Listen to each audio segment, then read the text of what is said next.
معمر أدرس في الصف السادس من المدرسة تنظيم الأمة لتحفيظ القرآن الكريم قسم بدمة السكني برجشاهي. الآن أقدم إليكم خطبة باللغة العربية. الحمد لله الذي علمنا القرآن والبيان، والصلاة والسلام على أشرف الأنبياء والمرسلين وعلى آله وصحبه أجمعين. فيا رئيس الحفلة، حفلة جائزة المسابقة الثقافية السنوية، ونائب مدير المدرسة، والحاكمون الماهرون، وضيوفنا العظام، والأساتذة الكرام، والحاضرون جميعا، أحييكم بتحية الإسلام. السلام عليكم ورحمة الله وبركاته. أولا نشكر الله سبحانه وتعالى، ثم نشكركم جميعا لقدومكم في هذه الحفلة، فنرحب بكم أهلا وسهلا ومرحبا بكم. أيها المستمعون الكرام، إنكم تعلمون أن الله خلقنا وجعلنا أشرف المخلوقات، وأنزل القرآن لهداية كافة البشر، كما قال الله تعالى: كتاب أنزلناه إليك لتخرج الناس من الظلمات إلى النور. أيها الأحباء، الآن أريد أن أقدم إليكم عن فضائل القرآن، فالقرآن له أهمية كبيرة وفضيلة كثيرة التي لا تعد ولا تحصى. فالقرآن الكريم هو كتاب الذي أنزله الله تعالى على محمد صلى الله عليه وسلم هداية ورحمة للناس جميعا، وهو كتاب الله الخالد. وعد الله تعالى لحفظ القرآن، كما قال الله عز وجل: إنا نحن نزلنا الذكر وإنا له لحافظون. أيها الأعزاء، إن قراءة القرآن فضلها عظيم، كما قال النبي صلى الله عليه وسلم: من قرأ حرفا من كتاب الله فله به حسنة، والحسنة بعشر أمثالها. أيها الحفاظ الكرام، لكم أجر عظيم عند الله، كما قال تعالى: إن الذين يتلون كتاب الله وأقاموا الصلاة وأنفقوا مما رزقناهم سرا وعلانية يرجون تجارة لن تبور. سورة فاطر آية 29. وقال الحبيب صلى الله عليه وسلم: خيركم من تعلم القرآن وعلمه. أيها الأعزاء، القرآن معجزة محمد صلى الله عليه وسلم، عجز الجن والإنس جميعا للأبد أن يأتوا بمثلها. يحفظ القرآن صاحبه من النار. يقول النبي صلى الله عليه وسلم: الصيام والقرآن يشفعان للعبد يوم القيامة. أيها الحفل الكريم، إذن هيا نرجع إلى القرآن، وأن نقرأه كل يوم، وأن نعمل به كي نكون من الفائزين في الدنيا وفي الآخرة. أخيرا أطلب منكم الدعاء لي ولمدرستنا هذه، ونشكركم جميعا لحضوركم المبارك، وجزاكم الله خيرا، والسلام عليكم ورحمة الله وبركاته. الحمد لله رب العالمين، والصلاة والسلام على نبي الأمين وعلى آله وصحبه أجمعين. Honorable Chief Guest, Special Guest, Principal and Teachers, respected parents and dear students, Assalamu alaikum wa rahmatullahi wa barakatuh.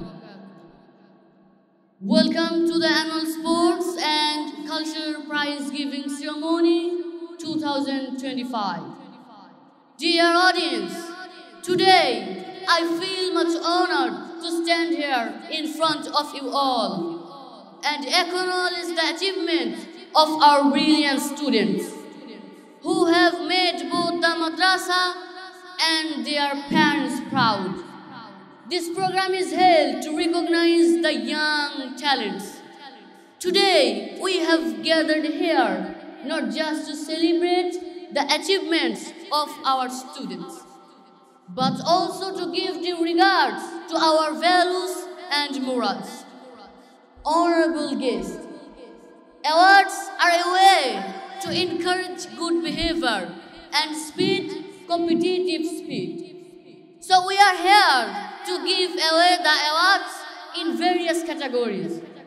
The aim is to recognize the extra talents of our students other than academics and motivate them to shine in their respective fields. Respected well-wishers and guardians, our madrasa has always provided its students with a healthy and fairly competitive environment. We are given equal opportunities to adapt everywhere. Actually, madrasa award ceremony is the reflection of the talents. Moreover, our madrasa always arranges different occasions on tilawat, indoor cultural functions, pathok forum programs, and so on. Dear audience and friends, in the end, I would like to use this wonderful opportunity to thank our principal sir, teachers and ustads for taking this institution to a new height and creating a distinct path for the students to follow. Special thanks to Tanjimul Ummah Foundation for inspiring us to do this program. I would also like to extend special thanks to all the parents for joining us and making this occasion a huge success. Thank you all the guests, thank you all the well-wishers. Assalamu alaikum wa rahmatullahi wa barakatuh. Tanjimul উম্মাহ রাজশাহীর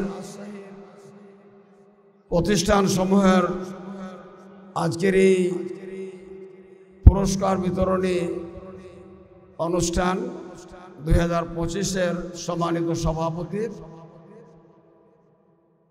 সম্মানিত প্রধান অতিথি, অন্যান্য বিশেষ অতিথিবৃন্দ, সম্মানিত প্রতিষ্ঠান সমূহের শিক্ষক মণ্ডলী, অভিভাবক মণ্ডলী, স্নেহাস্পদ ছাত্রছাত্রীরা আমার,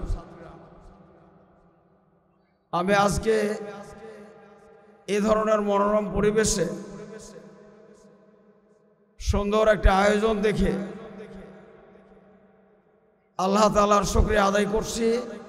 আমি নিজে অভিভূত হয়েছি এ ধরনের একটি সৌন্দর্যমণ্ডিত অনুষ্ঠানের সাথে একত্রিত হতে পেরে। আলহামদুলিল্লাহ। আমি দুটো কথা বলতে চাই। আমাদের সম্মানিত প্রধান অতিথি তিনি মূল্যবান কথা বলেছেন। আমাদের শিক্ষা ব্যবস্থার মুসলমানদের শিক্ষা ব্যবস্থার মূল উদ্দেশ্য হচ্ছে মানুষকে প্রকৃত মানুষ বানানো। আমরা অবয়বের দিক থেকে মানুষ সবাই বাংলাদেশে, আমরা আমাদের শিক্ষা কেন্দ্রগুলোকে, শিক্ষা প্রতিষ্ঠানগুলোকে মানুষ গড়ার কেন্দ্র বলি, কিন্তু আজকে এই সমস্ত শিক্ষা প্রতিষ্ঠান থেকে দৈহিক কাঠামোর দিক থেকে আল্লাহর সৃষ্টি মানুষ পর্যায়ক্রমে পশুত্বের জায়গায় চলে যাচ্ছে। মানুষ মনুষ্যত্বের মর্যাদায় দাঁড়াতে পারছে না। এই জায়গায় ইসলামী শিক্ষার উদ্দেশ্য হচ্ছে আল্লাহ তাআলা আমাদের মধ্যে, মানুষের মধ্যে যে বিবেক দিয়েছেন, আমাদের মধ্যে আল্লাহ তাআলা বোধ শক্তি দিয়েছেন, এই বোধ শক্তিকে কাজে লাগিয়ে প্রকৃত মানুষ হিসাবে দাঁড়াতে হবে। আমি বিশ্বাস করি এবং আমি আশাবাদী তানজিমুল উম্মাহ বাংলাদেশ তার প্রতিষ্ঠানসমূহে তাদের শিক্ষার কারিকুলাম, শিক্ষা ব্যবস্থা এবং আমল আখলাকের ক্ষেত্রে তাদের যে বাস্তবায়ন এবং পরিচালনা, এটি সেই শিক্ষা, ইসলামী শিক্ষাকে বাস্তবায়নের দিকে এগিয়ে যাচ্ছে। আমরা যদি আমাদের ছেলেদেরকে মানুষ বানাতে চাই, তাহলে সমগ্র শিক্ষা ব্যবস্থাকে কোরআন শিক্ষার আলোকে ঢেলে সাজাতে হবে।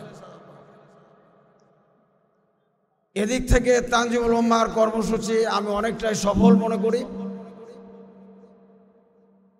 তবে এটার সীমা তো শেষ না, আমাকে আরো আমার মান উন্নয়নের জন্য এগিয়ে যেতে হবে। আল্লাহ রাব্বুল আলামিন তো বলেছেন, ওয়ালাকাদ জারা'না লি জাহান্নামা কাসীরাম মিনাল জিন্নি ওয়াল ইনস লাহুম কুলুবুন লা ইয়াফকাহুনা বিহা ওয়া লাহুম আ'য়ুনুন লা ইবসিরুনা বিহা ওয়া লাহুম আযানুন লা ইয়াসমাউনা বিহা উলাইকা কাল আনআম বাল হুম আদাল উলাইকা হুমুল গাফিলুন। আল্লাহ তাআলা জিন ইনসানকে অধিকাংশই, বেশিরভাগ জাহান্নামের জন্য ছেড়ে দিয়েছেন, তারা জাহান্নামে যাবে। কেন? আল্লাহ তাআলা তাদেরকে বিবেক দিয়েছিলেন, দুটি চোখ দিয়েছিলেন, দুটি কান দিয়েছিলেন। বিবেক বোধের দায়িত্ব তারা পালন করে নাই, সত্যকে উপলব্ধি করে নাই, দুই চোখ দিয়ে সত্যকে দেখে নাই, তাদের কান দিয়ে প্রকৃত সত্যকে শোনে নাই, যেই কারণে তাদের পরিচয় হচ্ছে কাল আনআম, চতুষ্পদ জন্তুর মতো, বালহুম আদাল, বরং এর চেয়েও নিকৃষ্ট।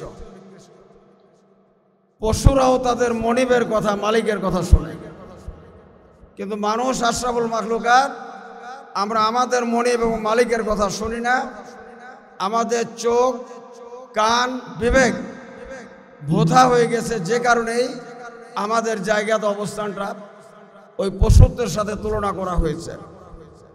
এই জায়গায় আমাদের মোড় ফিরিয়ে দিতে হবে, আমাদের টার্গেট ফিরিয়ে দিতে হবে। আমি আশাবাদী, বিশ্বাস করি আমাদের অভিভাবকরা এভাবে বাংলাদেশে নতুন করে, আমি 2-3 বছর থেকে দেখছি, এত প্রতিকূল অবস্থার মাঝেও যেইভাবে ইসলামী শিক্ষার দিকে ঝুঁকে পড়ছেন, এগিয়ে আসছেন।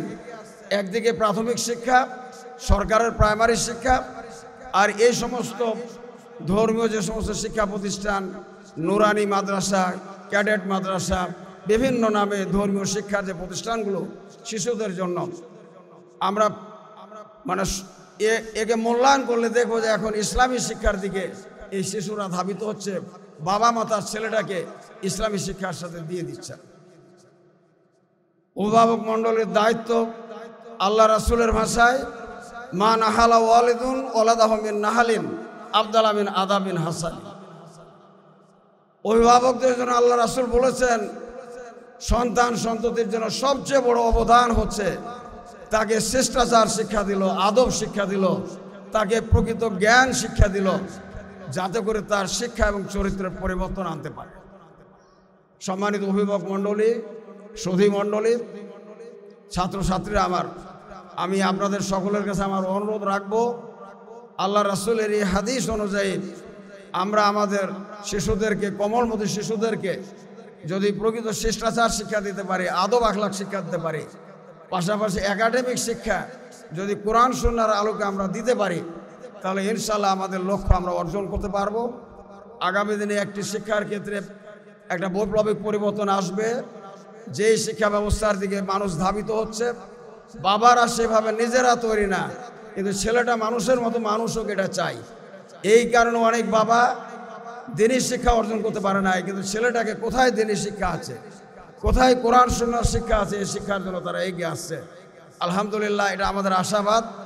আগামী দিনে ভবিষ্যৎ প্রজন্ম যাতে আবার দিনের আলোকে, কোরআন সুন্নাহর আলোকে গড়ে উঠে, আমরা সেই স্বপ্ন দেখছি। আমি তানজিমুল উম্মাহর আগামী দিনে আরও উন্নতি, অগ্রগতি আমি প্রার্থনা করছি, আল্লাহ তাআলার কাছে কামনা করছি। আমাদের নজর আছে, আমরা রাজশাহীর যারা বিশিষ্টজন আছে এখানে সকলকেই আমি এই প্রতিষ্ঠানটির প্রতি, এই প্রতিষ্ঠানের শাখাসমূহের প্রতি বিশেষ নজর রাখার জন্য অনুরোধ করব, যাতে করে এই প্রতিষ্ঠানটি প্রকৃতই দ্বীনি শিক্ষা প্রতিষ্ঠানের কেন্দ্র হিসাবে গড়ে উঠতে পারে এবং এই বাচ্চারা আগামী দিনে জাতির দায়িত্ব গ্রহণ করতে পারে। তারাই জাতির কর্ণধার, তারাই জাতির পরিচালনার দায়িত্ব গ্রহণ করবে। আল্লাহ তাআলার কাছে এই প্রার্থনা করে আমি আমার বক্তব্য শেষ করছি। আল্লাহ হাফেজ। আসসালামু আলাইকুম ওয়া রাহমাতুল্লাহি ওয়া বারাকাতুহু। সূরাতুল মাউন মাক্কিয়াহ। বিসমিল্লাহির রাহমানির রাহিম।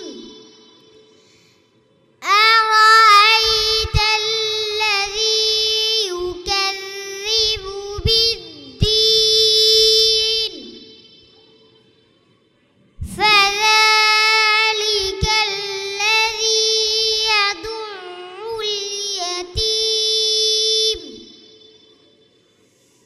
ولا يحض على طعام المسكين. فويل للمصلين الذين هم عن صلاتهم ساهون. الذين هم يراءون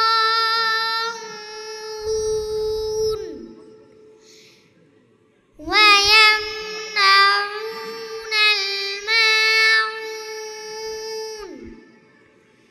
صدق الله العظيم.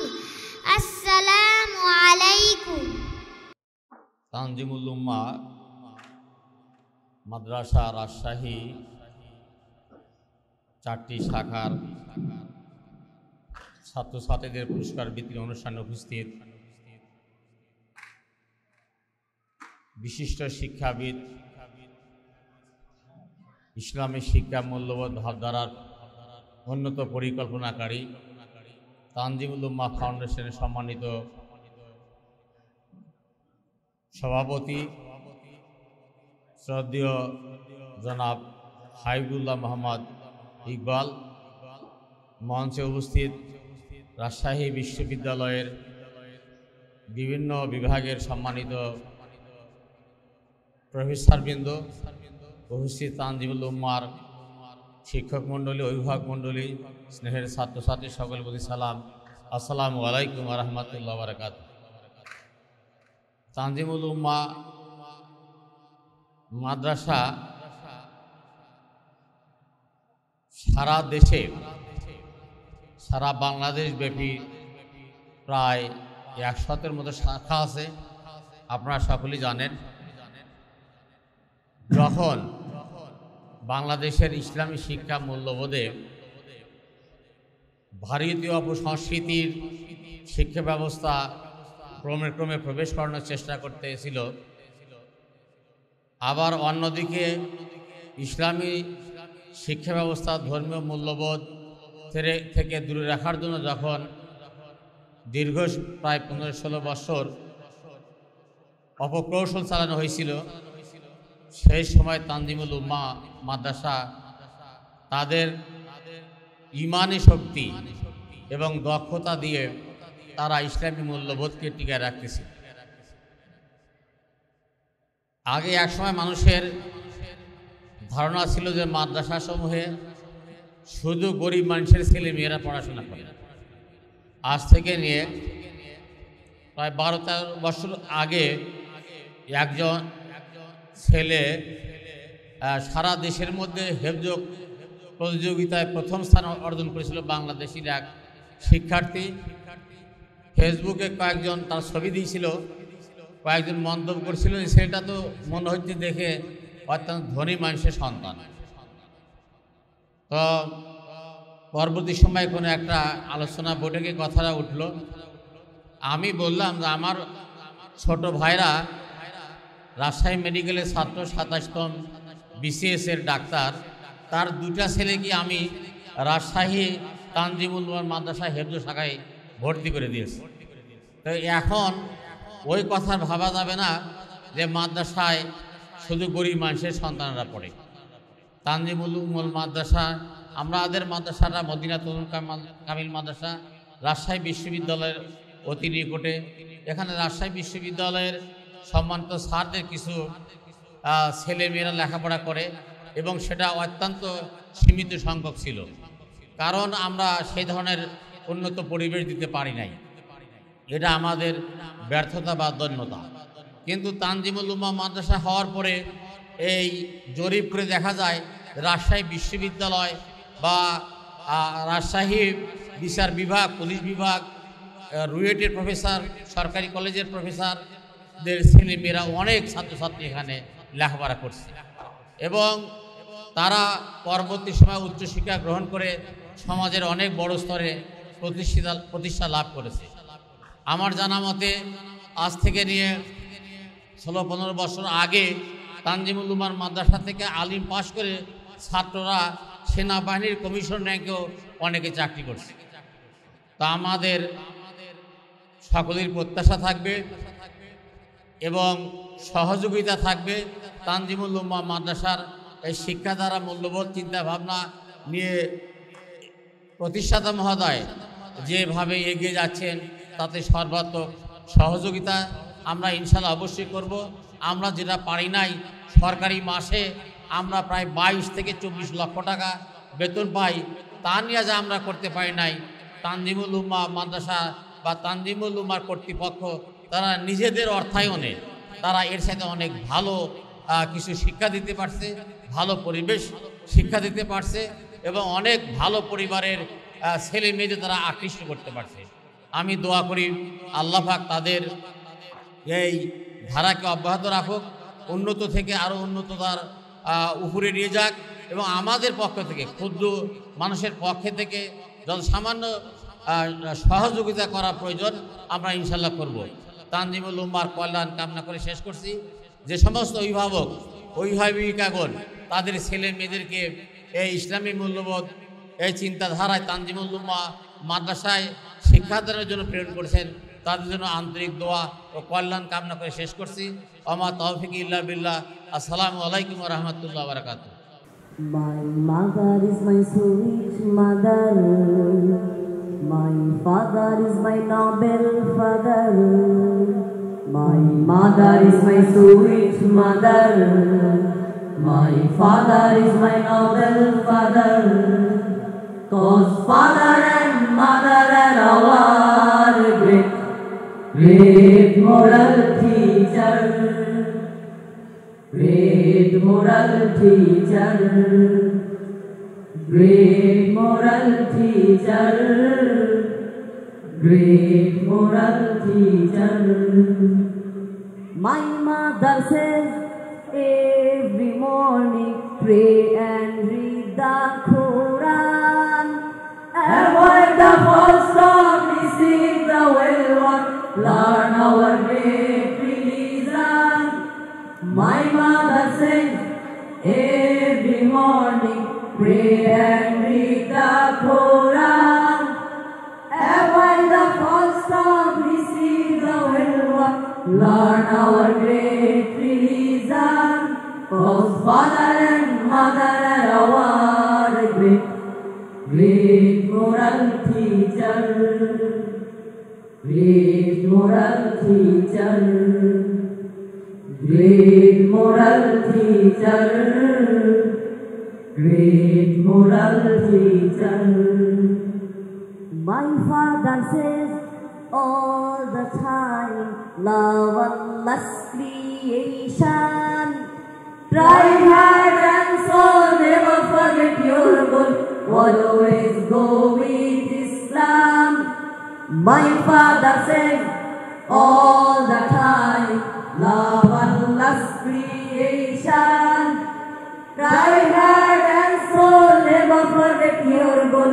Always go with Islam, 'cause father and mother are our great moral teacher. Great moral teacher. Great moral teacher. Great moral teacher. My mother is my sweet mother. My father is my noble father. My mother is my sweet mother. My father is my noble father. 'Cause father and mother are our great moral teacher. Great moral teacher. Great moral teacher. Great moral teacher. Great moral teacher. Great moral teacher. Assalamu alaikum wa rahmatullahi wa barakatuh. যে মহান আল্লাহ তাআলা আমাদেরকে আজকে এই সুন্দর একটি অনুষ্ঠানে উপস্থিত হওয়ার জন্য তৌফিক দান করেছেন, সবাই আলহামদুলিল্লাহ। রাসূল করিম সাল্লাল্লাহু আলাইহি সাল্লামের প্রতি সংক্ষিপ্ত দরুদ সাল্লাল্লাহু আলাইহি সাল্লাম। আমি আমার প্রিয় শিক্ষার্থীদের উদ্দেশ্যে প্রথমে আমাদের যে লক্ষ্য উদ্দেশ্য বা আমাদের যে চাওয়া এবং আমরা যেটা প্রতিষ্ঠা করতে চাই আমাদের ছাত্রদের মাধ্যমে, আমি আমার ছাত্রদের এবং ছাত্রীদের দৃষ্টি আকর্ষণ করছি। আমরা চাই যে আমাদের শিক্ষার্থীদের মাঝে এবং আমাদের সন্তানদের মাঝে কোরআন এবং হাদিসের সঠিক জ্ঞান প্রদান করার মাধ্যমে, ইসলামী নীতি নৈতিকতা শিক্ষা দেওয়ার মাধ্যমে আমরা আমাদের সন্তানদেরকে একজন যোগ্য, দক্ষ এবং খাঁটি হক্কানি আলেম, আলেমা, হাফেজা হিসেবে গড়ে তুলতে চাই।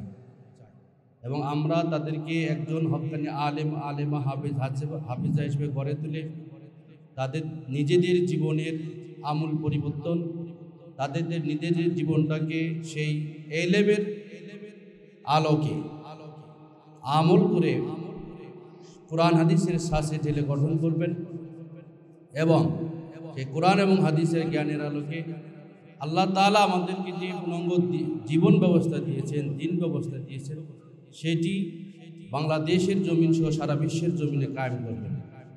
তারা নিজেরা কোনো মানুষের হক নষ্ট করবেন না, কোনো আত্মীয় স্বজনের হক নষ্ট করবেন না, পিতামাতার হক নষ্ট করবেন না, সমাজ এবং রাষ্ট্রে কোনো বিশৃঙ্খলা সৃষ্টি করবেন না এবং সমাজ এবং রাষ্ট্রকে, নিজেকে, নিজের পরিবারকে এই সকল হক নষ্ট করা থেকে, বিশৃঙ্খলা সৃষ্টি করা থেকে সমাজ এবং দেশ এবং জাতিকে নিরাপদ রাখবেন এবং আইনের শাসন প্রতিষ্ঠা করবেন, আদল ইনসাফ প্রতিষ্ঠা করবেন।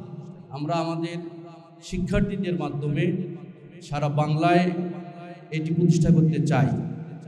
আমরা আমাদের শিক্ষার্থীদের কাছে এটাকে আশা করতে পারি? শিক্ষার্থীদের কাছে একটা জবাব চাচ্ছি, তোমরা কি নিজেদেরকে কোরআন হাদিসের শ্বাসে ঢেলে গঠন করে এই দেশকে কোরআন হাদিসের আলোকে গড়তে চাও? এই সকলকে, আমি সকল শিক্ষার্থীকে ধন্যবাদ এবং মোবারকবাদ জানাচ্ছি আমাদের উদ্দেশ্যের সাথে একত্রতা ঘোষণা করার জন্য এবং আমাদের আল্লাহ তাআলা আমাদেরকে এই জন্যই সৃষ্টি করেছেন, ন্যায় প্রতিষ্ঠা করার জন্যই। আমি সেই সাথে অভিভাবক অভিভাবক মণ্ডলীকে অনুরোধ করব যে আমাদের ছাত্রছাত্রীদেরকে, আমাদের সন্তানদেরকে আমরা যে কোরআন হাদিসের জ্ঞানে জ্ঞানান্বিত করতেছি, সেই জ্ঞানের আলোকে যারা তাদের আমল করতে পারে, আমরা তাদের ভবিষ্যৎ জীবনটা সেভাবে নির্ধারণ করব। আর আমাদের কোমলমতি এই সন্তানরা, আমাদের কোমলমতি এই শিক্ষার্থীরা, তারা কিন্তু ভবিষ্যৎ প্ল্যান করার ক্ষেত্রে এককভাবে সাকসেসফুল হবে না যদি আমরা পিতামাতা যদি সচেতনতার সাথে যদি সেটা ভূমিকা না রাখি। এই জন্য তাদেরকে যে জ্ঞান আমরা দিচ্ছি সেই জ্ঞানের আলোকে যেন আমল করতে পারে, সেই পরিবেশ তৈরি করে দেওয়া আমাদের অভিভাবকদের দায়িত্ব। আমি আমার অভিভাবক মণ্ডলীদেরকে সেই পরিবেশ যাতে আমাদের ছাত্রদেরকে তৈরি করে দেওয়া হয় সেই আহ্বান জানাচ্ছি। সেই সাথে আমি আমার শিক্ষক মণ্ডলীদেরকে এবং আমাদের প্রাতিষ্ঠানের দায়িত্বশীলদেরকে আমি আহ্বান করছি, আমরা আমাদের শিক্ষার্থীদেরকে এই উদ্দেশ্যে আমরা শিক্ষা প্রদান করব। আমরা শিক্ষার্থীদেরকে শিক্ষা দেওয়ার মধ্য দিয়ে আমরা যাতে দিন প্রতিষ্ঠা করতে পারি, আল্লাহর জমিনে আল্লাহর দিনকে প্রতিষ্ঠা করার সেই লক্ষ্য উদ্দেশ্য নিয়ে আমরা শিক্ষাদান করব। নিছক আমরা চাকরির উদ্দেশ্যে, আমরা এখানে একটা চাকরি করতেছি এই উদ্দেশ্যে নয়, এখান থেকে কিছু আমরা হাদিয়া পাচ্ছি, আমরা কিছু টাকা পয়সা পাচ্ছি সেই উদ্দেশ্যে আমরা শিক্ষা দেব না, বরং আমরা এই উদ্দেশ্যে আমরা আমাদের শিক্ষার্থীদের শিক্ষা দেব যে আমাদের মুসলিম জাতিকে উন্নত করতে হবে, তাদেরকে উন্নতি সাধন করে আমাদের মুসলিম ভাই তাদের সন্তানদেরকে আমাদের কাছে যে শিক্ষা দেওয়ার জন্য যে আমানত আমাদের কাঁধে উঠাই দিয়েছেন, সেই আমানত যাতে আমরা যথাযথভাবে রক্ষা করতে পারি। আমরা আমাদের লিফলেটের মাধ্যমে, আমরা আমাদের বক্তৃতা বিবৃতির মাধ্যমে, আমরা আমাদের ভর্তি নির্দেশিকার যে প্রতিশ্রুতিগুলো আছে সেগুলোর মাধ্যমে আমরা যে প্রতিশ্রুতি দিয়েছি, যে ওয়াদা দিয়েছি, সেই ওয়াদা যেন আমরা যথাযথভাবে পালন করতে পারি, আমানতদারির আমানত যাতে যথাযথভাবে রক্ষা করতে পারি, সেটি করার মধ্য দিয়ে কাল কিয়ামতের দিন আমরা যাতে আমাদের এই সার্ভিসের, আমাদের এই খেদমতের সফলতা যেন মহান আল্লাহ তাআলার কাছে আমরা আশা করতে পারি। আমরা আমাদের ছাত্রছাত্রী, অভিভাবক অভিভাবিকা, শিক্ষক শিক্ষিকা এবং পরিচালনা পরিষদের সকলের সেই কিয়ামতের দিন যেন আমরা একটা এই সেবাদানের মধ্য দিয়ে যাতে আমরা আমাদের এই ব্যবস্থার মধ্য দিয়ে আমরা যাতে একটা সফলতা অর্জন করতে পারি, এই কামনা করে সকলকে ধন্যবাদ জানিয়ে কথা শেষ করছি। আসসালামু আলাইকুম ওয়া রাহমাতুল্লাহি ওয়া বারাকাতুহু। বার্ষিক পুরস্কার বিতরণী অনুষ্ঠানে উপস্থিত তানজিমুল উম্মাহ ফাউন্ডেশন সম্মানিত চেয়ারম্যান, সম্মানিত প্রধান অতিথি হাবিবুল্লাহ বাহার ইকবাল, আজকের এই প্রোগ্রামের সম্মানিত সঞ্চালক, সম্মানিত সভাপতি, শিক্ষক মণ্ডলী, অভিভাবকবৃন্দ, একান্ত প্রিয় ছাত্রছাত্রীবৃন্দ, আসসালামু আলাইকুম ওয়া রাহমাতুল্লাহ। সম্মানিত উপস্থিতি, তানজিমুল উম্মাহ ফাউন্ডেশন আরবি এবং জেনারেল উভয় শিক্ষায় শিক্ষিত একটি আদর্শ জাতি উপহার দিতে চায়। তারই ধারাবাহিকতায় গোটা বাংলাদেশে শত শত ক্যাম্পাস তারা চালু করছে এবং এটার পাশাপাশি আলিয়া মাদ্রাসা তারা কায়েম করার জন্য অলরেডি প্রস্তুতি নিয়েছে এবং রাজশাহীতেও একটি ক্যাম্পাস সামনে বছর চালু হবে ইনশাআল্লাহ। সম্মানিত উপস্থিতি, আমরা যদি আমাদের শিক্ষা ব্যবস্থা থেকে একটু দৃষ্টিপাত করি তাহলে একজন মানুষ, একজন ছাত্র আদর্শ মানুষ হিসেবে কিভাবে জাতির সামনে নিজেদেরকে উপস্থাপন করবে, আমরা জেনারেল শিক্ষায় শিক্ষিত একজন ছাত্র সেই বিষয়টা আমি উদ্ভাবন করতে পারি না বা বুঝতে পারি না। আমি জেনারেল শিক্ষায় শিক্ষিত একজন মানুষ হিসেবে বা একজন জেনারেল শিক্ষায় যিনি শিক্ষিত হন তাকে যদি জিজ্ঞাসা করা হয় তোমার দিককে নির্দেশনা দিবে, তোমার পথটাকে দেখিয়ে দিবে, এই প্রশ্ন যদি করা হয় সে উত্তর দেয় কুরআন আমাকে সেই পথ নির্দেশনা দিবে। তাকে যদি প্রশ্ন করা হয় তুমি কি কুরআন শরীফ পড়তে পারো, তাহলে তার কাছ থেকে উত্তর আসে আমার শিক্ষা ব্যবস্থা সেই শিক্ষাটা আমাকে দেয় নাই। একান্ত করে উপস্থিতি, তাহলে আমরা যদি শুধু জেনারেল শিক্ষায় শিক্ষিত হয়, জেনারেল শিক্ষার মাধ্যমে নিজেকে মানুষ হিসেবে গড়ে তোলার চেষ্টা করি, তাহলে কোনো সময় আমরা নিজেদেরকে আদর্শ মানুষ হিসেবে নিজেদেরকে উপস্থাপন করতে পারবো না। এই কারণে আমরা যদি আদর্শ মানুষ হিসেবে, ভালো মানুষ হিসেবে নিজেদেরকে তাদের সামনে উপস্থাপন করতে চাই, তাহলে জেনারেল শিক্ষার পাশাপাশি কোরআন এবং হাদিসের সংস্পর্শে আমাকে যেতে হবে। একান্ত প্রিয় উপস্থিতি, আর এই শিক্ষাটা যদি আমি মানুষের, ছাত্রদের মনের মধ্যে প্রবেশ করাইতে না পারি, তাহলে সেই ছাত্রটাও আদর্শ ছাত্র হিসেবে সে নিজেদেরকে দাঁড় করাইতে পারবে না। আমি পার্শ্ববর্তী একটি দেশে ছিলাম, আমার ছোট ছোট দুইটা ছেলে সেখানে পড়াশোনা করছে। আমি একদিন যখন আমার সন্তানকে নিয়ে রাস্তা দিয়ে হাঁটছি, রাস্তা গাড়ি চড়ে যাচ্ছি, এমন সময় একটা সিগন্যালের কাছে গিয়ে আমি দাঁড়াইলাম। সিগন্যাল যখন হলুদ বাতি জ্বললো, এরপরে সবুজ বাতি জ্বলে। আমি হলুদ বাতি থেকে সবুজ বাতি 1 থেকে 2 সেকেন্ড সময় লাগে। আমি যখনই হুন্ডাটা স্টার্ট দিয়েছি তখন আমার ছেলে বলে, আব্বু তুমি খুবই দুষ্ট। আমি বিষয়টা বুঝতে পারিনি এই কথাটা কিসের কারণে সে বলছে। আমি সিগন্যালটা পার হওয়ার পর তাকে জিজ্ঞাসা করলাম, আমি তো অন্যায় কিছু করি নাই, তুমি আমাকে দুষ্ট বললে কেন? উনি তখন বলছেন, আমার ম্যাম আমাকে শিক্ষা দিয়েছে যে যতক্ষণ পর্যন্ত সবুজ বাতি না জ্বলে ততক্ষণ পর্যন্ত রাস্তা অতিক্রম করা যাবে না, সিগন্যালও ভাঙা যাবে না। একান্তপুরে উপস্থিতি, এই শিক্ষাটা সে তার শিক্ষকের কাছ থেকে পেয়েছে। তাহলে আজকে যদি আমাদের শিক্ষা ব্যবস্থার দিকে তাকাই, তাহলে আমাদের শিক্ষকরা যে শিক্ষাটা দিচ্ছে, ছাত্রছাত্রী সেই শিক্ষায় শিক্ষিত হচ্ছে। আমরা অনেক সময় আমার সন্তানকে যখন প্রশ্ন করি, তখন অনেক বিষয়গুলো আমাদেরকে অ্যাভয়েড করে বলে যে না বাবা, আমার শিক্ষকটা এই শিক্ষাটা দেয় না, শিক্ষক এইটা বলছে। তারপরে শিক্ষকের ছাত্রদের উপর যে প্রভাবটা থাকে, পিতামাতার অনেক সময় সেই প্রভাবটা থাকে না। তাহলে শিক্ষারা ছাত্রদের মনের মুকুটের মধ্যে প্রবেশ করতে পারছে কিনা, ভালো শিক্ষা দিতে পারছে কিনা, সেই বিষয়টা তাদেরকে ভাবা দরকার। একান্তপুরে উপস্থিতি, বুদ্ধদের শিষ্যরা বুদ্ধকে প্রশ্ন করছিল যে আপনি তো মনে হয় কিছুদিন পরেই মহাপ্রয়াণে চলে যাবেন অথবা ইন্তেকাল করবেন, এমন কিছু শিক্ষা আমাদেরকে দিয়ে যান যে শিক্ষার আলোকে আমরা আমাদের শিষ্যদের শিক্ষা দিতে পারি। বুদ্ধ বলছিল, তোমরা কি আমাকে দেখো নাই, আমার শিক্ষাটাই তোমরা শিক্ষা দিয়ে দিবে। একান্তপুরে উপস্থিতি, তাহলে শিক্ষকরা যদি তার ছাত্রকে ভালো লাগে বুঝতে না পারে, আর ছাত্ররা যদি শিক্ষককে ভয়ের দৃষ্টিতে দেখে, তাহলে শিক্ষা এবং শিক্ষকের সমন্বয় কোনো সময় থাকবে না। এখন ছাত্রদের শিক্ষকদের বোঝার চেষ্টা করা দরকার, শিক্ষকরাও ছাত্রদের মনের মণিকূটে প্রবেশ করা দরকার যে ছাত্ররা আসলে কি চাচ্ছে, আমি যে শিক্ষাটা দিতে চাচ্ছি সেই শিক্ষাটা ছাত্ররা পাচ্ছে কিনা। সম্মানিত উপস্থিতি, শিক্ষকরা সমাজের আলোকিত মানুষ, কারণ এরা আলোকিত সমাজ উপহার দিতে চায়। ছাত্রদের উজ্জ্বল ভবিষ্যৎ কায়েম করা হচ্ছে শিক্ষকরা। তাহলে শিক্ষকরা যদি তার ছাত্রদের উজ্জ্বল ভবিষ্যৎটা প্রণয়ন করতে না পারে, তাহলে এই দেশ, এই জাতি কোনো সময় উজ্জ্বল শিক্ষায় শিক্ষিত হবে না। সম্বন্ধে উপস্থিতি, আমি সর্বশেষ এটাই উদাত্ত আহ্বান দেব, তানজিমুল উম্মাহ হিফজ মাদ্রাসা যে লক্ষ্য, যে উদ্দেশ্য নিয়ে তার যাত্রা শুরু করছে, তার যাত্রাটা সুগম হোক।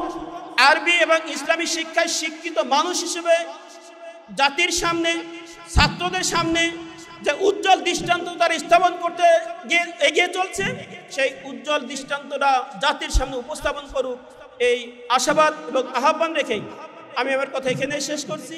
ওয়া আলাইনিল্লাল বালাগ। আসসালামু আলাইকুম ওয়া রাহমাতুল্লাহ।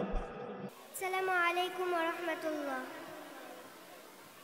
যার ঘরেতে জন্ম নিল প্রথম শিশু কন্যা, তার ঘরেতে আল্লাহ ছড়ান রহমত অনন্যা।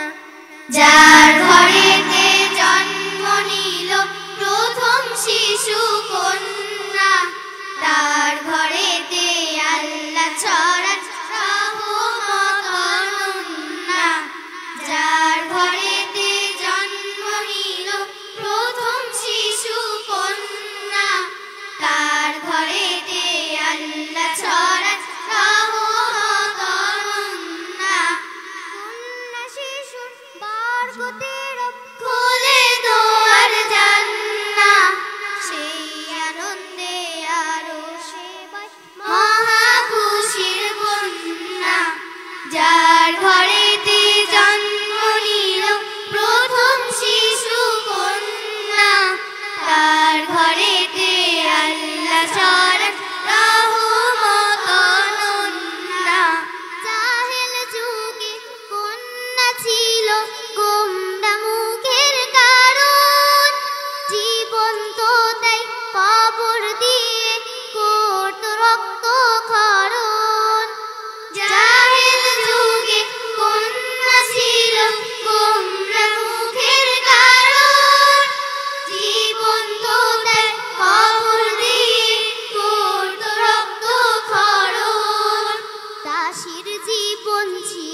হেরার আলো ফুটলো যখন দূর আরবের দেশে, সম্মানিত হলো তারা রবকে ভালোবেসে।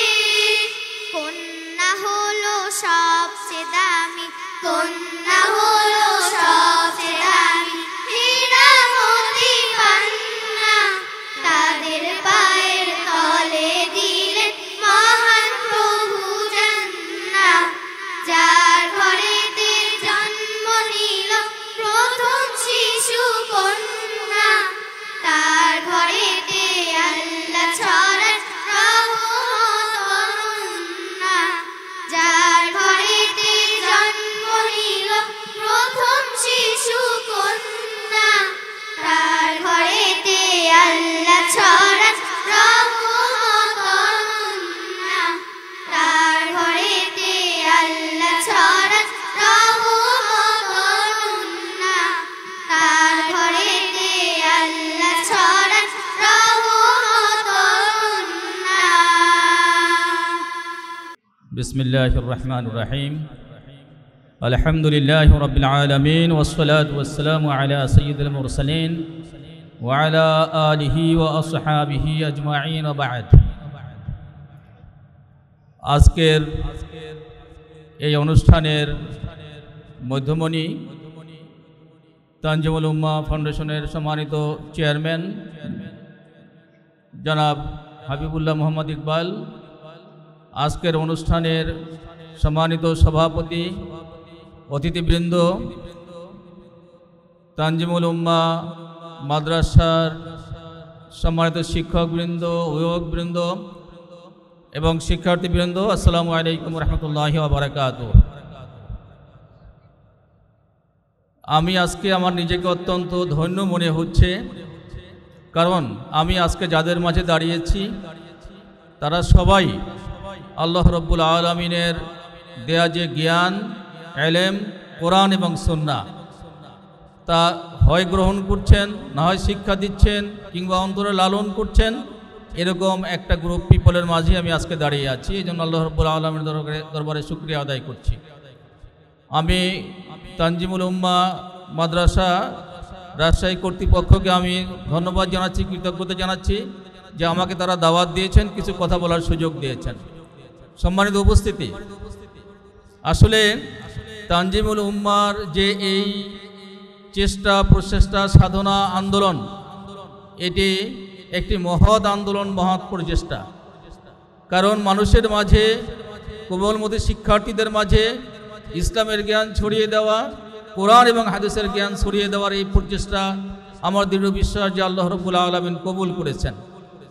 নচেত সারা দেশের প্রত্যেকটা প্রায় শহরে, বিভাগীয় শহর, জেলা শহরে এই শিক্ষা ব্যবস্থার যে বিস্তার ঘটেছে, এর মাধ্যমে হাজার হাজার লক্ষ লক্ষ শিক্ষার্থী তারা ইসলামের জ্ঞান তারা পাচ্ছে, হাজার হাজার পরিবার তারা ইসলামী জ্ঞানের সাথে সম্পৃক্ত হচ্ছে। এই জন্য আবারও তানজিমুল উম্মাহ ফাউন্ডেশনের জন্য আল্লাহ রাব্বুল আলামিনের কাছে দোয়া করছি। আল্লাহ রাব্বুল আলামিন তাদের চেষ্টা প্রচেষ্টাকে কবুল করুন, তাদের চেষ্টা প্রচেষ্টাকে বরকত দান করুন। সম্মানিত উপস্থিতি, আমি দুইটা হাদিস শুধু উল্লেখ করব। আল্লাহ রাব্বুল আলামিন বলেছেন, মাই ইউরিদিল্লাহু বিহি খায়রান ইউফাক্কিহু ফিদ্দিন। আল্লাহ যদি কোনো মানুষের কল্যাণ যদি চান, এই কল্যাণ ইহলৌকিক না পারলৌকিক তিনি উল্লেখ করেননি, উভয় জগতের কল্যাণ যদি তিনি চান তাহলে তাকে তিনি দিনের জ্ঞান তিনি দান করেন। তাহলে যারা আজকে দিনের জ্ঞানের সাথে সম্পৃক্ত যারা হয়েছে, আজকে শিক্ষার্থীরা, যে সমস্ত অভিভাবক অভিভাবিকা যারা রয়েছেন, যে সমস্ত ফ্যামিলির সাথে যুক্ত হচ্ছেন, আমাদের দৃঢ় বিশ্বাস আল্লাহ রাসূল সাল্লাল্লাহু আলাইহি ওয়াসাল্লাম তিনি হচ্ছেন সাদিকুল মাসদুক, তিনি সবচেয়ে সত্যবাদী পৃথিবীতে। তিনি সত্য বলেছেন। আল্লাহ রাব্বুল আলামিন তাদের জন্য কল্যাণকে তিনি চাচ্ছেন, কল্যাণ তাদেরকে দিতে চাচ্ছেন। তারই প্রেক্ষিতে আজকে যারা এখানে যারা আমরা আছি, আমরা এর সাথে যুক্ত হতে আমরা পেরেছি। সম্মানিত উপস্থিতি, দ্বিতীয় একটি হাদিস আমি উল্লেখ করতে চাচ্ছি। আল্লাহ রাসূল সাল্লাল্লাহু আলাইহি ওয়াসাল্লাম বলেছেন, দীর্ঘ হাদিস, আমি সব উল্লেখ করব না, একটি অংশ উল্লেখ করব। আল্লাহ রাসূল বলেছেন, মান সালাকা তরিকান ইয়াতলুবু ফিহি ইলমান। কেউ যদি এমন পথ অবলম্বন করে যেখানে সে বিদ্যা খোঁজ করছে, বিদ্যা তালাশ করছে, বিদ্যা অন্বেষণ করছে, আল্লাহ রাসূল সাল্লাল্লাহু আলাইহি ওয়াসাল্লাম বলেছেন সাহহালাল্লাহু তরিকান ইলাল জান্নাহ, অর্থাৎ আল্লাহ রব্বুল আলামিন তার জন্য জান্নাতের পথকে সহজ করে দিচ্ছে। তো আপনারা চিন্তা করুন, যেই বাচ্চাটি আজকে এই পথে উঠেছে, এই পথের আর এক মাথা কিন্তু জান্নাতে রয়েছে। সুতরাং এই পথ যদি সঠিকভাবে তারা যে চলতে পারে, এই পথের সঠিক মাথা যে তারা যেতে পারে, নিশ্চিত এই পথে আর এক মাথায় রয়েছে জান্নাত। আমি এই জন্য এই চেষ্টা সাধনার জন্য তানজিমুল উম্মাহকে আবার ধন্যবাদ জানাচ্ছি যে দেশের একটি বৃহৎ জনগোষ্ঠীকে তারা জান্নাতের পথে তারা উঠিয়ে দিয়েছে, জান্নাতের পথ তারা দেখিয়েছে।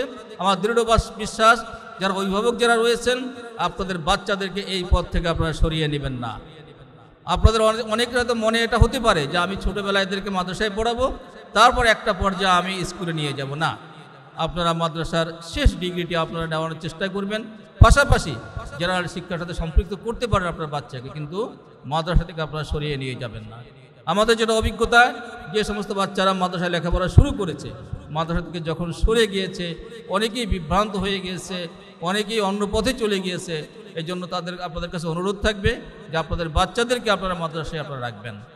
আমরা অনেকে পারিনি, অনেকে এই পথ থেকে সরিয়ে গেছি, অনেকের ছেলে মেয়ের পথ থেকে সরিয়ে নিয়েছি, কিন্তু আমার যেটা অনুরোধ থাকবে যে আমি চেষ্টা করব, আপনারাও চেষ্টা করবেন আমাদের ছেলে মেয়েদেরকে এই পথে রাখতে। সম্মানিত উপস্থিতি, এরপরে যে বিষয়টি যেটা আসছে যে আমাদের দেশে মাদ্রাসা শিক্ষা সম্পর্কে সামাজিকভাবে রাষ্ট্রীয়ভাবে একটা নেগেটিভ একটা অ্যাটিটিউড রয়েছে। আমরা সবাই যদি চিন্তা করি, সবাই যদি চেষ্টা করি, তা আমরা সেখান থেকে বেরিয়ে আসতে পারবো। আপনার আমার ছেলেটি যদি ভালো হয়, আমার ছেলেটি যদি মাদ্রাসায় পড়ে যদি ভালো জায়গায় যেতে পারে, তাহলে সমাজের এই যে নেগেটিভ যেটা অ্যাটিটিউড, নেগেটিভ যেটা ধারণা, এটাও দূর হয়ে যাবে ইনশাআল্লাহ। এই জন্য আমরা সবাই মিলে মাদ্রাসা শিক্ষাকে লালন করব, মাদ্রাসা শিক্ষাকে মানুষের কাছে গ্রহণযোগ্য করার জন্য চেষ্টা করব, মাদ্রাসা শিক্ষাকে আমরা মানুষের কাছে সুন্দরভাবে উপস্থাপন করব ইনশাআল্লাহ। সম্মানিত উপস্থিতি, সব শেষে যে কথাটি আমি বলতে চাই যে আমাদের দেশে কোরআন হাদিসের ব্যাপক চর্চা রয়েছে, কিন্তু কোরআন হাদিসকে সমাজে প্রতিষ্ঠিত করা, কোরআন হাদিস অনুযায়ী সমাজ পরিচালনা করা, কোরআন হাদিস অনুযায়ী আমাদের জীবন ব্যবস্থাকে গড়ে তোলা, এই চেষ্টা প্রচেষ্টা যথেষ্ট ঘাটতি রয়েছে। আমাদের দেশে অনেক ধারার শিক্ষা ব্যবস্থা রয়েছে। কোনো ধারার শিক্ষা ব্যবস্থা এমন যে শুধুমাত্র তারা কিছু করবে, তারা পড়বে, এটুকুই শেষ। কিন্তু এর যে মহৎ একটা উদ্দেশ্য রয়েছে যে এই সমাজকে, এই দেশকে আমরা ইসলামের পথে পরিচালনা করব, ইসলামের ধাঁচে পরিচালনা করব। আমি আর কথা বাড়াতে চাচ্ছি না, আমি সবার দোয়া চেয়ে শেষ করছি। আসসালামু আলাইকুম। আউযু বিল্লাহি মিনাশ শাইতানির রাজীম। বিসমিল্লাহির রহমানির রহিম। এই অনুষ্ঠানের সম্মানিত সভাপতি, উপস্থিত তানজিমুল উম্মাহ ফাউন্ডেশনের কর্মকর্তাবৃন্দ, এই ফাউন্ডেশনের অধীনে যে সকল মাদ্রাসা আছে সে সকল মাদ্রাসার শিক্ষক এবং উস্তাদবৃন্দ, রাজশাহী বিশ্ববিদ্যালয়ের আমার অনেক সহকর্মী এখানে উপস্থিত আছেন, আমার সহকর্মীবৃন্দ, অভিভাবক মণ্ডলী, যে সকল সোনামণিরা এখানে উপস্থিত আছে, ছোট ছোট শিশুরা, সুধী মণ্ডলী, আসসালামু আলাইকুম ওয়া রাহমাতুল্লাহি ওয়া বারাকাতুহু। মাদ্রাসার ছাত্ররা কেমন আছো তোমরা? দেখি একটু হাত তুলে দেখাও আমাকে। যারা তানজিমুল উম্মাহর বিভিন্ন মাদ্রাসায় পড়ে আমাকে একটু হাত তুলে দেখাও। কয় হাত? এক হাত না দুই হাত?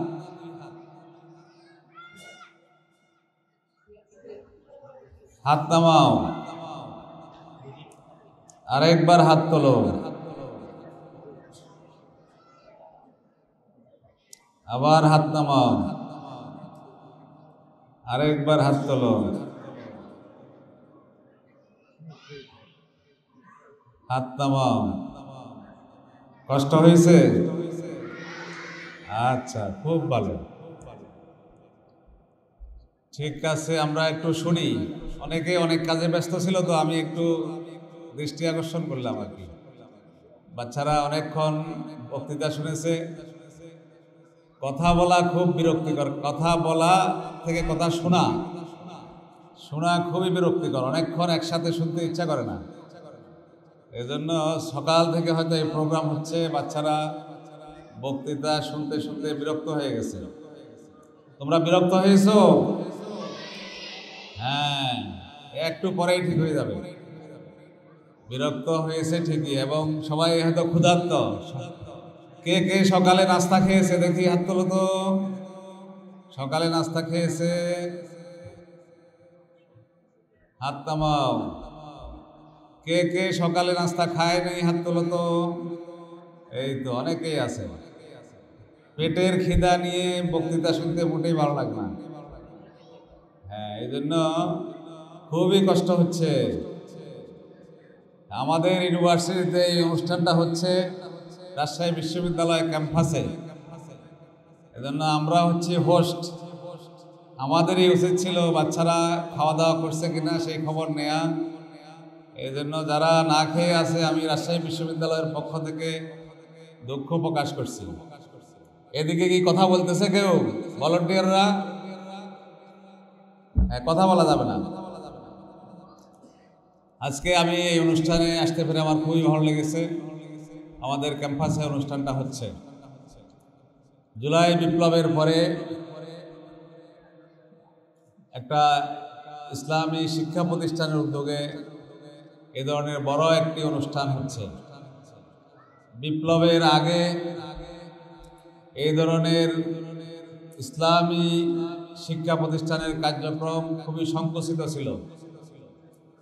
আমার কাছে যেটুকু খবর আছে, আমি শুনতাম যে আজকে তানজিমুল উম্মাহ মাদ্রাসা উত্তরা থেকে 5 জন শিক্ষককে ধরে নিয়ে গেছে। এরপর আবার নতুন করে রুটিন তৈরি করতে হচ্ছে, যে সেই রুটিন তৈরি করে হয়তো 2 মাস চলল, এরপর 3 জন শিক্ষককে রাতের বেলা অ্যারেস্ট করে নিয়ে গেছে। এইভাবে একটা শিক্ষা প্রতিষ্ঠানের কার্যক্রম ব্যাহত হতো। এটা আমাদের কাছে মূল অর্গানাইজেশন না, সাইড থেকে যে সকল গার্ডিয়ানের বাচ্চা কাচ্চা পড়তো, তারা যে সকল খবর আমাদেরকে বলতো, আমরা সেটা শুনতাম। আলহামদুলিল্লাহ 5ই আগস্ট 2024-এ জুলাই বিপ্লব হওয়ার পরে এই সকল কার্যক্রম সহজ হয়েছে। আল্লাহ শুকরিয়া, আলহামদুলিল্লাহ। একটা দেশের রাষ্ট্র ব্যবস্থা যদি পজিটিভ না হয়, সহযোগিতা না করে, যে কোনো শিক্ষা নিয়ে কাজ করা খুবই কঠিন। যে সকল গার্ডিয়ানেরা অতি উৎসাহ নিয়ে বা খুবই দিনী অনুভূতি নিয়ে বাচ্চাদেরকে এই সকল মাদ্রাসায় ভর্তি করে, তারা বিগত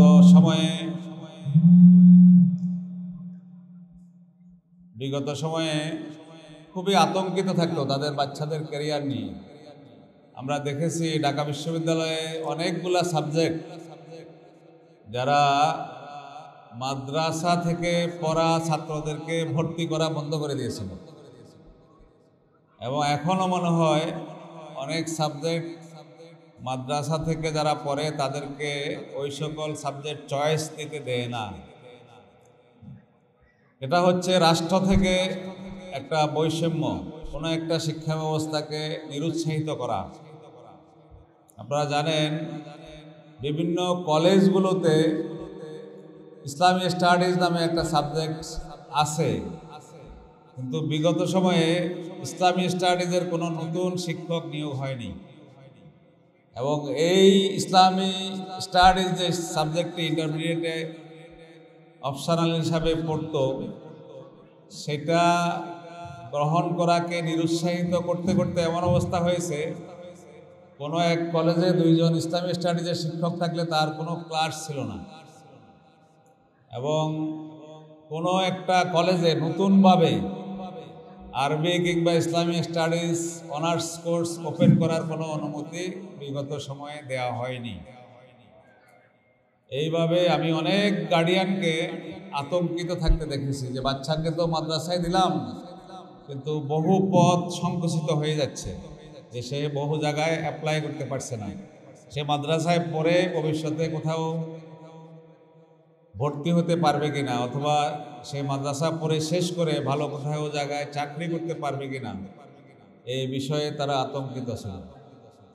এটা হচ্ছে রাষ্ট্রের পজিটিভ এবং নেগেটিভ অ্যাটিটিউডের ফল।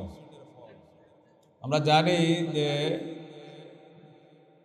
ডক্টর জাকির নায়েক ইন্ডিয়াতে পিস ফাউন্ডেশন করে অনেকগুলা শিক্ষা প্রতিষ্ঠান করেছিল এবং সেগুলার সাকসেস খুবই ভালো ছিল।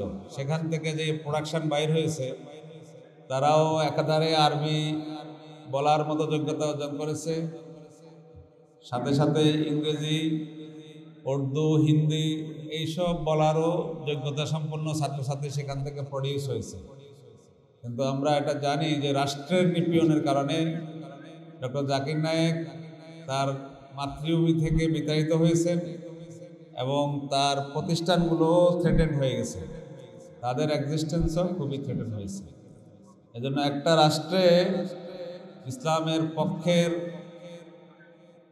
যে শাসন ব্যবস্থা সেটা থাকা সম্ভব হলেই কিন্তু এই এডুকেশনকে তার গতিতে রান করা সম্ভব হয়।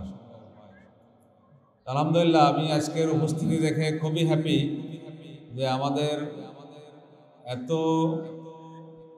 নেগেটিভ প্রচারণা এবং নেগেটিভ ব্যবস্থার ফলেও গার্ডিয়ানেরা তাদের বাচ্চাদেরকে হিপস করার জন্য অথবা মাদ্রাসার যে ট্র্যাডিশনাল শিক্ষা ব্যবস্থা আছে সেটাতে পড়ানোর জন্য সাহস করেছেন এবং তারা সেখানে বাচ্চা দিয়ে স্বস্তি বোধ করছেন। আমি শুধু মাদ্রাসার যে ফাউন্ডেশন আছেন এবং পরিচালকরা আছেন তাদেরকে অনুরোধ করব, আপনারা যথেষ্ট সাকসেস, এই একটা চেইন ভিত্তিক মাদ্রাসা সারা দেশে একটা ফাউন্ডেশনের আন্ডারে অনেকগুলা প্রতিষ্ঠান পরিচালনা, এটা কোনো সহজ ব্যাপার নয় এবং স্ট্রং ম্যানেজমেন্ট না হলে এটা পরিচালনা খুবই কঠিন। আপনাদের জন্য এজন্য মোবারকবাদ জানাচ্ছি যে একটা ফাউন্ডেশনের আন্ডারে অনেকগুলো মাদ্রাসা আপনারা সাকসেসফুলি রান করেছেন। আমি বলবো যে এটাকে আপনারা খুবই শক্ত রাখবেন। এই ফাউন্ডেশনের ম্যানেজমেন্ট, রানিং এবং total teachers training, teachers quality control, যেহেতু আপনারা ঢাকা থেকে পরিচালনা করতেছেন এবং আপনাদের যে ব্রাঞ্চগুলো আছে সেখানে টিচার অ্যাপয়েন্ট করতেছেন, সারা দেশে যেন একই মানের টিচার্স অ্যাপয়েন্ট হয় এবং সেই অনুযায়ী আপনাদের যে লেভেলের এডুকেশনকে আপনারা কামনা করেন সেটাকে কন্ট্রোলিংয়ের যে মেকানিজম সেটাকে শক্ত রাখবেন। যে কোনো একটা প্রতিষ্ঠানের সাকসেস টিচার্সের কোয়ালিটির উপর নির্ভর করবে। আপনি যেই লেভেলের টিচার্স অ্যাপয়েন্ট করবেন আউটপুট সেই লেভেলেরই হবে। এই জন্য টিচার্স, কোয়ালিফাইড টিচার্স অ্যাপয়েন্ট করবেন এবং সাথে সাথে তাদের জন্য ইনসাফপূর্ণ রিমুনারেশনের ব্যবস্থা করবেন। আপনি খুবই কোয়ালিফাইড একজনকে অ্যাপয়েন্ট করলেন, বাট তাকে যে কম্পেনসেশন প্যাকেজ অফার করলেন সেটা তার যোগ্যতার সাথে যদি মানানসই না হয় তিনি দীর্ঘদিন আপনার ওখানে সার্ভিস দিবেন না। তিনি যখনই ভালো কোথাও সুযোগ পাবেন তিনি আবার চলে যাবেন। এজন্য হিউম্যান রিসোর্স ম্যানেজমেন্টে আমরা যে পড়ি সেখানে মোটিভেশন এবং কম্পেনসেশন এটা দুইটা শক্তিশালী টপিক। মোটিভেশন ম্যানেজমেন্টের যে ফাংশনগুলো আছে আমরা বলি planning, organizing, staffing, directing, motivating, controlling function. The two types of motivation can be offered. একটা হলো ফাইন্যান্সিয়াল মোটিভেশন আর একটা হলো নন ফাইন্যান্সিয়াল মোটিভেশন। একটা অর্গানাইজেশনে কাজ করে যদি আমি একটা গুড এনভায়রনমেন্ট অ্যাটমসফিয়ার পাই কাজ করার জন্য, এটাকে আমরা নন ফাইন্যান্সিয়াল মোটিভেশন বলি। আর আমার financial package, salary package and others financial benefits, এটা হচ্ছে financial motivation. Two stimulate the people to do work, কাজ করার জন্য তার মাঝে একটা উদ্দীপনা তৈরি করা, এটা ফাইন্যান্সিয়াল মোটিভেশন। নন ফাইন্যান্সিয়াল মোটিভেশন এটা করে থাকে। এজন্য আমি অনুরোধ করব যাদেরকে আপনারা কোয়ালিফাইড টিচার্স অ্যাপয়েন্ট করবেন তাদেরকে ফাইন্যান্সিয়াল এবং নন ফাইন্যান্সিয়াল দুইটা মোটিভেশনই ইনসাফপূর্ণভাবে দিবেন। তাতে করে আপনার লেবার টার্নওভারটা কম হবে। টার্নওভার হলো বারে বারে আসা যাওয়া, টিচার জয়েন করলো, কদিন পরে চলে গেল, আবার আসলো, আবার যাওয়া হবে। হিউম্যান রিসোর্স ম্যানেজমেন্টে এটাকে বলা হয় এমপ্লয়ি টার্নওভার। এমপ্লয়ি টার্নওভার যদি হাই হয় তাহলে প্রোডাক্টিভিটি লো হয়। এই জন্য এমপ্লয়ি টার্ন ওভার যদি স্টেবল হয় তাহলে প্রোডাক্টিভিটি হাই হয়। কোনো এক জায়গায় কাজ করে ইনপুট এবং আউটপুট রেশিওকে আমরা প্রোডাক্টিভিটি বলি, যে কোনো ইনপুট অ্যাপয়েন্ট করার মাধ্যমে যদি ভালো প্রোডাক্টিভিটি পাওয়া যায়, আউটপুট পাওয়া যায়, সেটা হলো হাই প্রোডাক্টিভিটি। এই জন্য হাই প্রোডাক্টিভিটি পেতে হলে এমপ্লয়ি টার্নওভার কম হইতে হবে। একজন এমপ্লয়ি যদি স্টেবলভাবে অনেক বছর পর্যন্ত কাজ করে তাহলে আপনার এই প্রতিষ্ঠানের আউটপুটটা অনেক ভালো হবে। আরেকটা বিষয় আমি দৃষ্টি আকর্ষণ করব, যে যতটুকু আমার ধারণা আছে এখানে যারা পড়ে এখানে হাইলি পেইড করতে হয়। যাদের আর্থিক সামর্থ্য ভালো আছে তারাই শুধুমাত্র এই প্রতিষ্ঠানে পড়ার সুযোগ পায়। যদিও আমি এখানে যে প্রসপেক্টাসটা পড়লাম সেখানে স্কলারশিপের ব্যবস্থা আছে, সেটা লেখা আছে। তারপরেও আমি অনুরোধ করব যে টোটাল পার্সেন্টেজের একটা অংশ সবসময় রাখবেন যাদের সামর্থ্য নাই, তারাও যেন যারা সামর্থ্য আছে তাদের মতো করতে পারে। সে আপনি 100% ভর্তি করছেন, সেখানে যদি 5% রাখেন যে আমরা 5% পুয়ার পিপল থেকে নিব, এবং যাদের সামর্থ্য আছে তারা যে সকল বেনিফিট পাচ্ছে, থাকা খাওয়া তাদের স্টাডি ম্যাটেরিয়াল, সেগুলা যদি এই ফাউন্ডেশন থেকে দেয়া হয় এবং 5% ছাত্রকে যদি আমার দরিদ্র জনগোষ্ঠী থেকে নেওয়া হয় তাহলে একটা ইনসাফ হবে, ইহসান হবে। তাহলে শুধুমাত্র যদি সমাজের একটা সেগমেন্টকে আমি নিয়ে আসি যারা হাইলি পে করার সামর্থ্য রাখে, তাহলে সমাজে একটা শ্রেণী বৈষম্য তৈরি হয়ে যাবে। যে যাদের তৌফিক আছে তারা তানজিমুল উম্মাতে পড়তে পারলো, আমাদের তৌফিক নাই, আমরা পড়তে পারলাম না। সেই ধরনের বিষয়টা আপনারা খেয়াল রাখবেন। বিশ্ববিদ্যালয়ে আমরা যে এডুকেশনটা দিচ্ছি এটা তো অনেকটা ফ্রি এডুকেশান। আমাদের এখানে 15 টাকা ছাত্র বেতন, যদিও এটা সরকারি সাবসিডাইজ একটা প্রতিষ্ঠান। এটা যদি না থাকতো, এই যে প্রাইভেট ইউনিভার্সিটিগুলা যেভাবে পড়তেছে, এক একজনে বিবিএ করতে নর্থ সাউথে 20 লাখ টাকা লাগে, আমাদের এখানে 15 টাকা বেতনে পড়তে পারে। তাহলে এই যে সুযোগ থাকার কারণে বহু দরিদ্র ছেলে মেয়ে এখান থেকে পড়ে গিয়ে ভালোভাবে সমাজে স্থান করে নিচ্ছে। এজন্য আমি অনুরোধ করব আপনারা যারা এগুলো চালাচ্ছেন যে এই সমাজের অবহেলিত অংশ থেকে কিছু সংখ্যক যেন এখানে অ্যাটলিস্ট আপনাদের এই ভালো এডুকেশনের সুযোগটা পায়। তো সর্বোপরি আমি এই তানজিমুল উম্মাহ ফাউন্ডেশন এবং তার আন্ডারে যে সকল মাদ্রাসা চলছে তার সাকসেস কামনা করি। এটা একটা অসাধারণ উদ্যোগ, এটা ভালোভাবে চলবে আমি এই প্রত্যাশা করি। রাজশাহী ইউনিভার্সিটি ক্যাম্পাসে আজকের এই অনুষ্ঠান, এই যে ভেন্যু চয়েস করলেন রাজশাহী ইউনিভার্সিটিকে, এই জন্য আমি রাজশাহী ইউনিভার্সিটি প্রশাসনের পক্ষ থেকে আপনাদেরকে ধন্যবাদ জানাচ্ছি। আর ভবিষ্যতে এই প্রতিষ্ঠান উত্তরোত্তর সমৃদ্ধি লাভ করবে। আপনাদের ভবিষ্যৎ যে সকল পরিকল্পনা আছে এগুলো বাস্তবায়িত হবে এবং এদেশে ইসলামী শিক্ষা ব্যবস্থা এবং সমাজ ব্যবস্থা বিনির্মাণে যে সকল প্রচেষ্টা, সেই সকল প্রচেষ্টাকে আপনাদের এই উদ্যোগ অবশ্যই কিছুটা হলেও সহযোগিতার পথে নিয়ে যাবে, এইটুকু প্রত্যাশা করি। আমাকে এখানে দাওয়াত দিয়ে সম্মানিত করার জন্য আমার পক্ষ থেকে কৃতজ্ঞতা প্রকাশ করছি। সবাইকে আমার কথা ধৈর্য সহকারে শোনার জন্য অনেক অনেক কৃতজ্ঞতা জানাচ্ছি। আসসালামু আলাইকুম ওয়া রাহমাতুল্লাহি ওয়া বারাকাতুহু।